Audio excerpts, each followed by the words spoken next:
Welcome to Trieste, often dubbed the Vienna by the Sea, and some people call it the Pearl of the Adriatic. No matter what you call it, this gorgeous, aristocratic, and cosmopolitan city in Italy's northeastern corner is a hidden gem that should be on the radar of every curious traveler. Not too many people traveling to Italy know what there is to do in Trieste, which is why I made this video. I want to let you in on Italy's best kept secret. While Trieste doesn't have all the bucket list attractions like Rome and Florence and Venice, it's still a city worth visiting for its unique culture, stunning architecture, and charming cafes. Plus, it's much cleaner and far less crowded than any of those other cities. I've filmed this video in June, July, and August, and I hardly encountered any crowds at all. Before we get into all the things there are to do in Trieste, let me remind you to visit the description box below. I've packed it with all the information that you need to plan your next trip.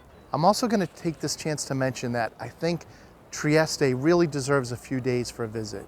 I wouldn't do it as a day trip. And you're going to see for yourselves in this video how much there is to do that makes it worth spending at least a few days. All right, let's just jump right into the video. Trieste is a bustling port city located in the region of Friuli, Venezia Giulia in the northeast corner of Italy. It's just a couple of miles away from Slovenia and about 40 minutes from Croatia. So not only does it have a port city vibe, but it also has a unique border city culture. And what makes Trieste so fascinating is that it doesn't fit in the traditional Italian city mode. It has a rich history starting from Roman times, in this sense like most Italian cities, but in addition, it was also under Habsburg and Austro-Hungarian rule for about 600 years, from the 1300s all the way up to the end of World War I. Even its turbulent 20th century history played a big part in shaping its identity. A big part of Trieste's identity is its deep-rooted coffee culture. Since it was the primary port bringing coffee into the Austro-Hungarian Empire to supply the royal family, Trieste really became synonymous with coffee and coffee culture. And it's really only rivaled by Vienna. And that's why our first stop in exploring what there is to do in Trieste is fittingly grabbing a cup of coffee. There's no better place to see this coffee culture in action than in the elegant San Marco Cafe.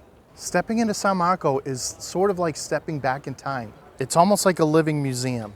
It was established in 1914 and not much has changed since then. The interior exudes an old world charm with its wood paneled walls and vintage furnishings, as well as the unique artwork covering the walls.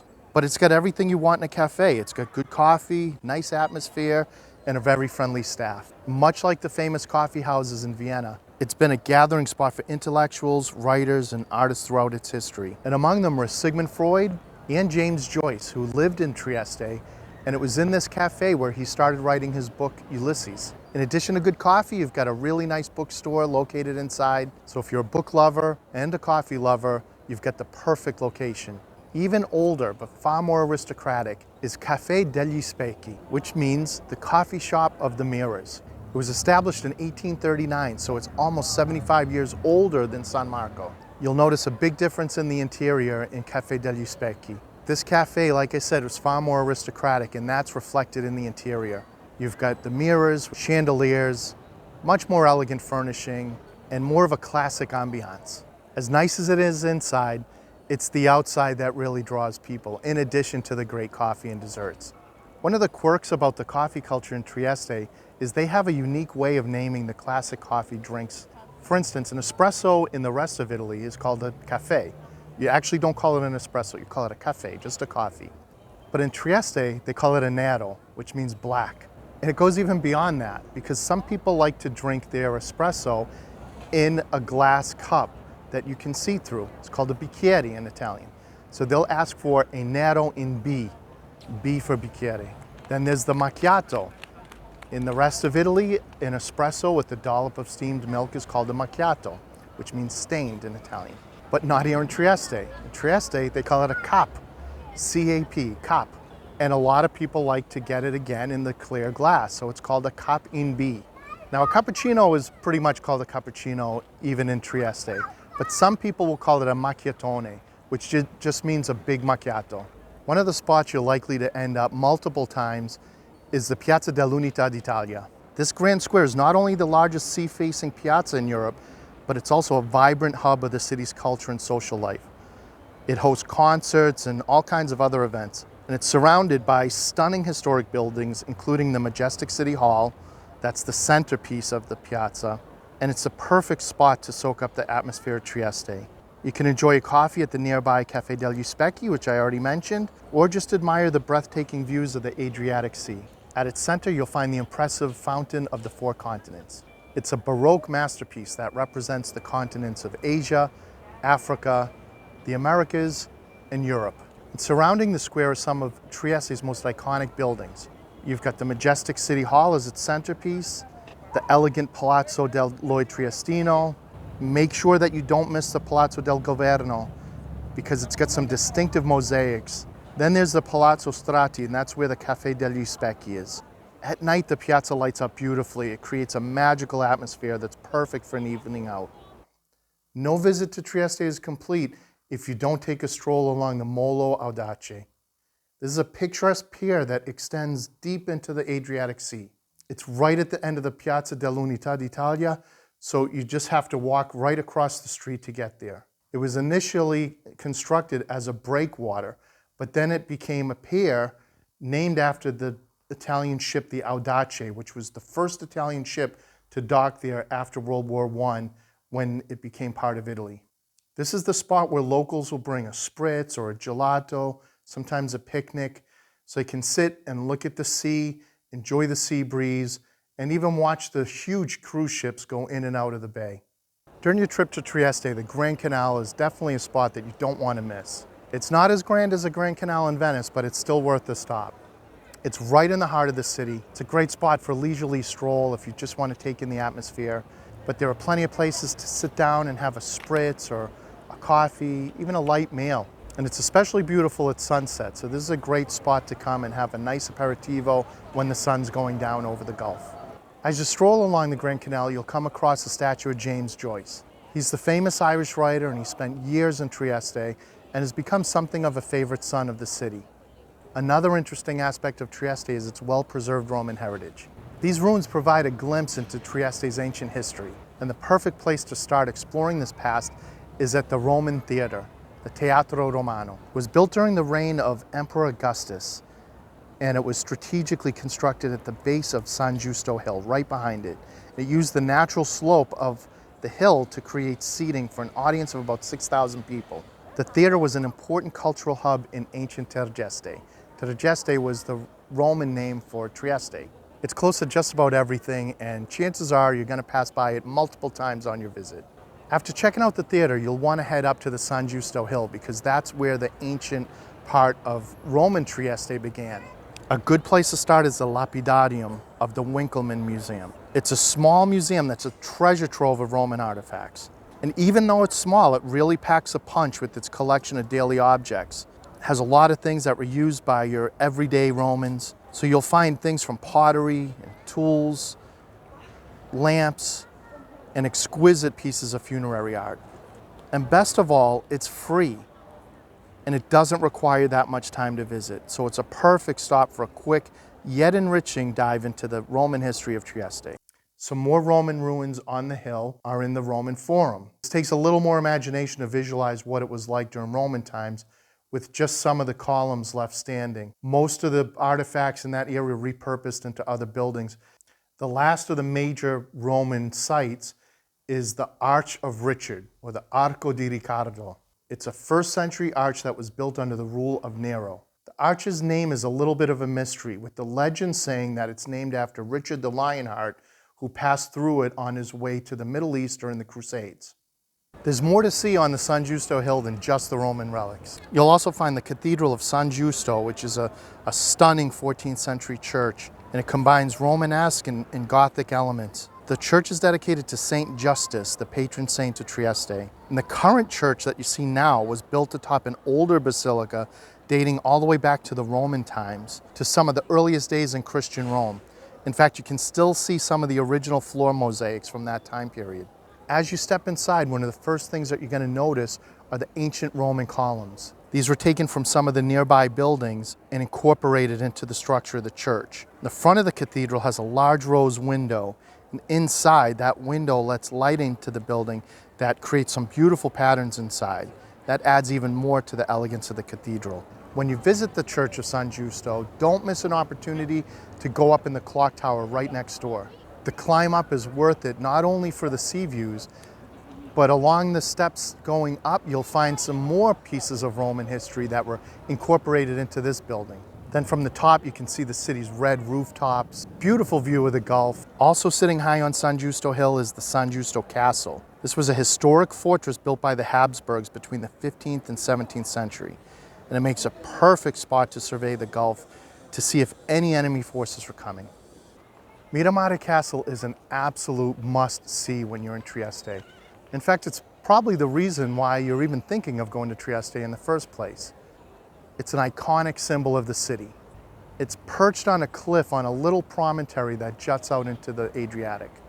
And it looks like something straight out of a fairy tale. It was built in the 19th century with a mix of Gothic, medieval, and Renaissance architectural styles. It's really unique and makes a picture-perfect destination. Inside, you'll see some beautifully decorated rooms. Each of them are filled with some luxurious furnishings and intricate details. The castle was originally built as a residence for Archduke Ferdinand Maximilian of Austria and his wife Charlotte of Belgium. However, they didn't get to live in the castle for very long. Shortly after the castle was built, Maximilian became the Emperor of Mexico and was executed shortly after. I mainly come to the castle to visit the park and just look at the castle from all the different angles and really appreciate all the little details of the design. I really love to wander the landscape gardens that include a variety of exotic plants, and you do have to pay to get into the castle, but getting into the park is free. That's where you can stroll through the woods and beat the heat, check out the manicured gardens, admire the flowers and the statues. There are a lot of great spots to just sit in the shade and enjoy a picnic. There's something like 45 acres of park to explore. At the far end of the gardens is a cozy cafe where you can sit and enjoy a coffee or some other kind of refreshment, and I can't think of a better view to enjoy some Pringles than this. Now, you'll need to block off a couple of hours to visit the castle and the grounds. It isn't in the downtown area, so you're gonna have to take public transportation to get there. Your choices are buses or even a ferry if you're there in the summer. In the description box below, I'm gonna link to some of these options for you. But since it isn't exactly in the downtown and you do need some time to visit, that's another reason why I recommend at least spending a night or two here in Trieste so you can take in everything the city has to offer. The Rilke Path is a beautiful hiking trail in the outskirts of Trieste. The path goes right along the cliffs on the edge of the Adriatic. So it's got beautiful views of the sea, plus the karst landscape right behind it. It's a great hike because it's perfect for visitors of all ages and all experience levels. It's a real hidden gem in the area. So the path is mostly flat. It's an easy hike, even for novices and little kids. But just be aware that the ground can be a little bit rocky. So I wouldn't recommend wearing sandals or flip-flops. Make sure you pack some, at least sneakers. While the views might not be as famous as the Amalfi Coast, the path has some amazing views. But the best part is that you don't have to deal with any crowds. If you're looking for some Instagrammable spots, look out for the sign for the World War I cave, and it's in there that you'll find an awesome spot for a picture. To reach the Rilke Path, you'll take bus number 44. Leaves from Oberdan Piazza, and it takes about 40 minutes to get there. A visit to the Torre Sansaba is a somber reminder of the horrors of World War II. It was originally built in 1913 as a rice husking factory. But then during World War II, during the German occupation, it became a concentration camp. In fact, it was the only concentration camp in Italy that had a crematorium. It was used for the Jewish population of the area and from other parts of Italy, as well as political prisoners, partisans. It was essentially a holding area, as most of them were sent off to the other concentration camps such as Dachau and Bergen-Belsen. After the war, it was still used, but this time it was for Italian refugees. After the Istrian Peninsula was handed off to the Yugoslavians, the Italian population there were forced to flee.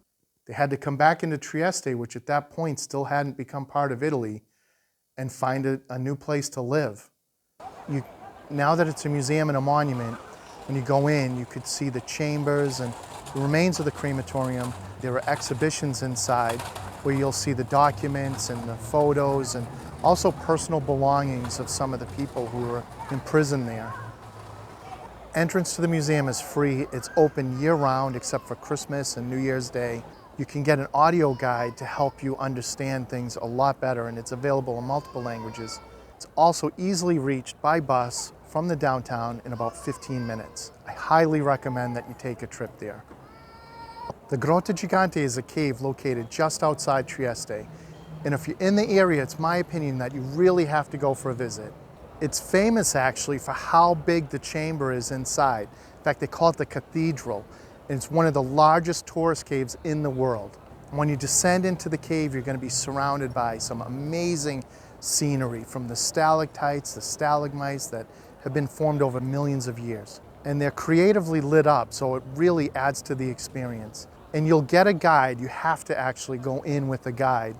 But they're going to make it a really immersive experience by giving you the history of the cave and answering all the questions that you might have. It takes an hour to see the whole thing. It's a great way to beat the heat because it's a 14 degrees or around 50 degrees all year round. It's also easy to get to from Oberdan Piazza, taking public transportation. It takes about a half an hour to get there. And I'll leave a link in the description below to see how you can get there and more information about the cave.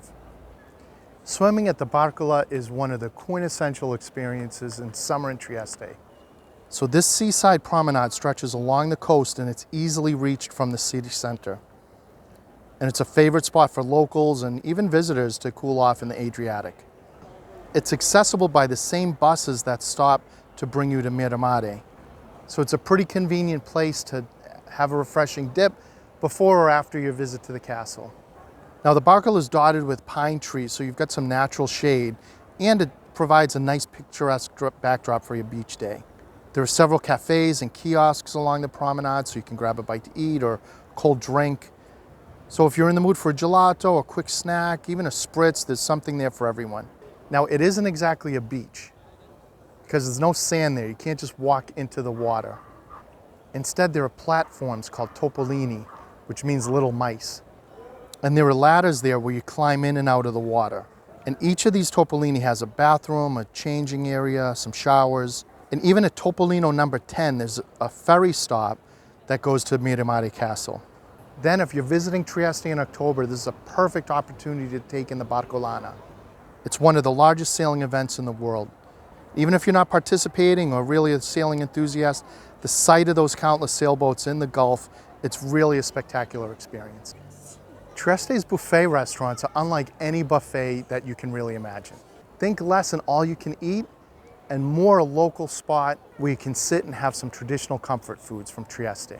Now the star of most of these buffets is usually a big cauldron that's simmering away all day, and in it are various meats that stew until they're incredibly tender. You'll find pork shoulder and sausages, and then the meat served with a generous helping of mustard and some freshly grated horseradish. The meat is so tender it practically melts in your mouth, and the mustard and horseradish add a perfect zing. So these buffets have a variety of quick dishes.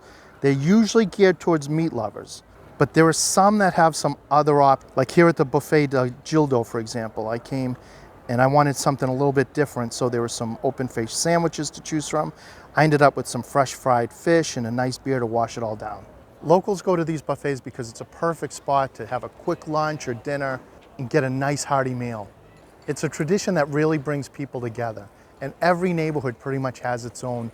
And even coming as a tourist, you really don't want to miss eating at a buffet. Now, I absolutely love Trieste. It's one of my favorite cities in Italy, and I'm lucky enough to live a little over an hour from here.